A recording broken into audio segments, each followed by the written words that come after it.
सारा प्रणाम।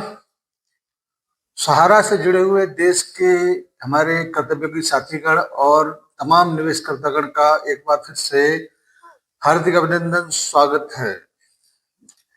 दोस्तों, सहारा इंडिया परिवार एक ऐसी संस्था जो नितांत स्वदेशी और इसके पीछे SEBI, ED, CBI, SAT, EFO, IRDA, SIFO, CID, RBI, यानी कि देश का कोई भी रेगुलेटर ऐसा नहीं है जो सहारा के पीछे न हो। और ये सब केवल और केवल सहारा को खंगालने में इस वजह से लगे हैं कि शायद कुछ ऐसा मिले जिससे इसको बंद किया जा सके। क्योंकि 2008-9 में साराश्री जी ने इस बात को कहा था कि आपके पीछे तमाम ऐसी बातें जरूर होंगी, क्योंकि जो व्यक्ति आगे बढ़ता है उसको रोकने के लिए बहुत सारी ऐसी संस्थाएं आ जाती हैं, बहुत सारे लोग ऐसे आ जाते हैं जिससे उनको आगे बढ़ने से रोका जा सके। लेकिन मजेदार बात यह है कि सुप्रीम कोर्ट में जितनी भी ये कार्रवाई करते हैं उन सभी कार्रवाइयों का एक तरीके से समापन, रोक हो जाता है। और तमाम प्रयासों के बावजूद सुप्रीम कोर्ट में कोई भी एजेंसी सहारा इंडिया परिवार को आज तक 13-14 साल के पीरियड में, या ऐसे कह लीजिए कि 50 साल लगभग होने को है, 50 साल के पीरियड में दोषी अपराधी साबित नहीं कर पाया। आरोप तो प्रधानमंत्री जी मोदी जी के ऊपर भी लगते हैं, आरोप तो हिंदुस्तान के तमाम बड़े बड़े कारपोरेट घरानों के ऊपर भी लगते हैं। और जिस दिन ये कोर्ट में पहुंचते हैं उस दिन ये सारे के सारे आरोप एक तरीके से मिथ्या हो जाते हैं।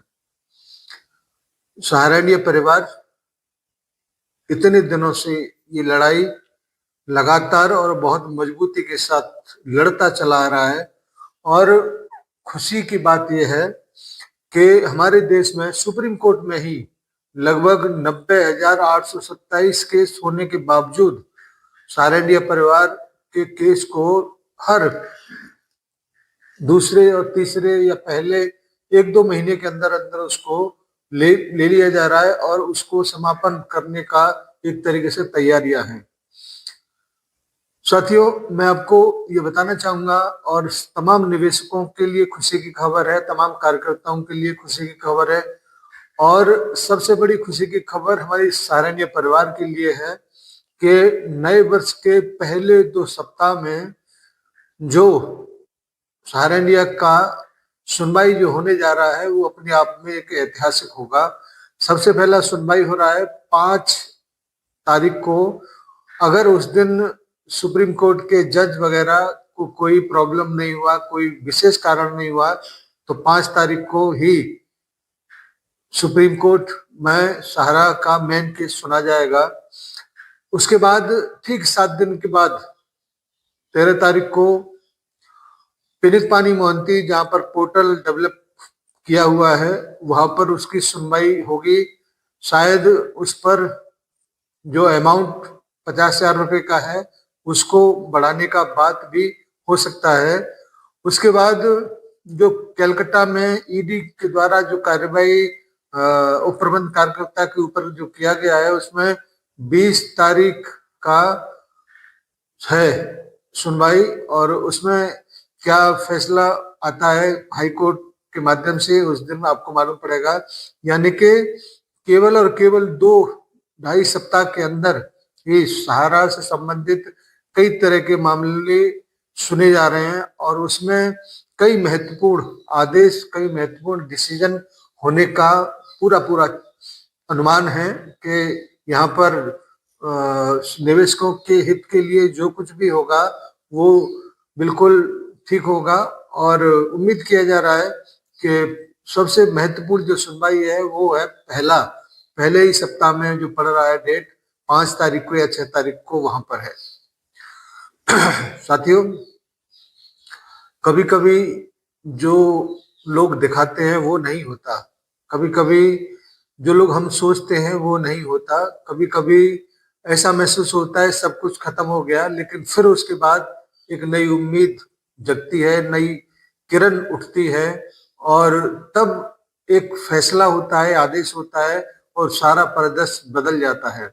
ऐसे ही आदेशों के इंतजार में हम सब वेट कर रहे हैं और निश्चित रूप से ऐसा सुनने में आ रहा है कि शायद पहले सप्ताह में ही सहारा का रुझान देखने को मिल जाएगा, अगर कोई प्रॉब्लम नहीं हुआ तो। इसीलिए हम सब ये उम्मीद करते हैं, दुआ करते हैं कि सहारा निवेशकों के लिए, सहारा कार्यकर्ताओं के लिए, सहारा खुद सहारा के लिए एक अच्छा महीना या अच्छा वर्ष शुरुआती दौर में ही आ जा रहा है, जिसमें कई सारी चीजें बिल्कुल साफ और स्पष्ट हो जाएंगी। क्योंकि बहुत सारी तैयारियां, बहुत सारी बातें लोगों के माध्यम से सुनने को मिलता है कि अब सहारा के बारे में ये हो रहा है, सहारा के बारे में वो हो रहा है, और इन सब का श्रेय लेने का जो काम लोग करते हैं वो तमाम चंदाखोर, आंदोलनकारी, भस्मासुर जितने भी लोग हैं वो सब श्रेय लेते हैं कि हमने करवाया, हमने करवाया। ऐसा कुछ भी नहीं है, उन लोगों की औकात नहीं है वो कुछ करवा पाए। ये तो हमारे सिस्टम की व्यवस्था है, उसी के आधार पर ये सारी बातचीत, ये सारा कहानी हो रहा है। और हर तरफ से जांच पर रखने के बाद जब सब कुछ हो जाएगा, उसके बाद पाले में गेंद पहुंचेगा सुप्रीम कोर्ट के, और सुप्रीम कोर्ट जब डिसाइड करेगा तब ही इन सारी चीजों के महत्व को माना जाएगा। क्योंकि सुप्रीम कोर्ट से ऊपर कुछ नहीं है, सुप्रीम कोर्ट जब आदेश कुछ देगा तभी कुछ हो पाएगा। सहारनीय परिवार भी सुप्रीम कोर्ट की तरफ बड़ी उम्मीदों भरी नजर से देख रहा है और उम्मीद यही किया जा रहा है कि नए वर्ष की शुरुआत में ही अच्छी शुरुआत होगा, और ऐसा हम सबको पूरा उम्मीद है। इसीलिए मैं अपने सभी साथियों से, अपने जमाकर्ताओं से ये जरूर कहना चाहूंगा, किसी को भी भयभीत डरने की जरूरत नहीं है। सहारा इंडिया परिवार ही है जिसके बारे में भुगतान की बात हो रहा है, जिसके बारे में असेट्स की बात हो रहा है, जिसके बारे में परिसंपत्तियों की बात होता है। और हिंदुस्तान में कोई ऐसी फाइनेंस कंपनी नहीं जिसका पैसा वापस करने के लिए एक चूहा भी सामने आ जाए। यहाँ पर तो तमाम गद्दार लोग सामने आते हैं, तमाम एजेंसियां सामने हैं, तमाम ऐसे बड़े बड़े धुरंधर सामने हैं, मगर उन लोगों के लिए कोई नहीं है। इसीलिए किसी को भयभीत होने की जरूरत नहीं है, कोई कार्यकर्ता को परेशान होने की जरूरत नहीं है। बहुत जल्दी सब कुछ बिल्कुल साफ और स्पष्ट सबके सामने आएगा। हमारे कहने से या आपके कहने से या किसी और के कहने से कोई भी चीज बदलेगा नहीं, बदलेगा तो केवल और केवल सुप्रीम कोर्ट के आदेश से। सहारा इंडिया परिवार उसी आदेश का इंतजार कर रहा है।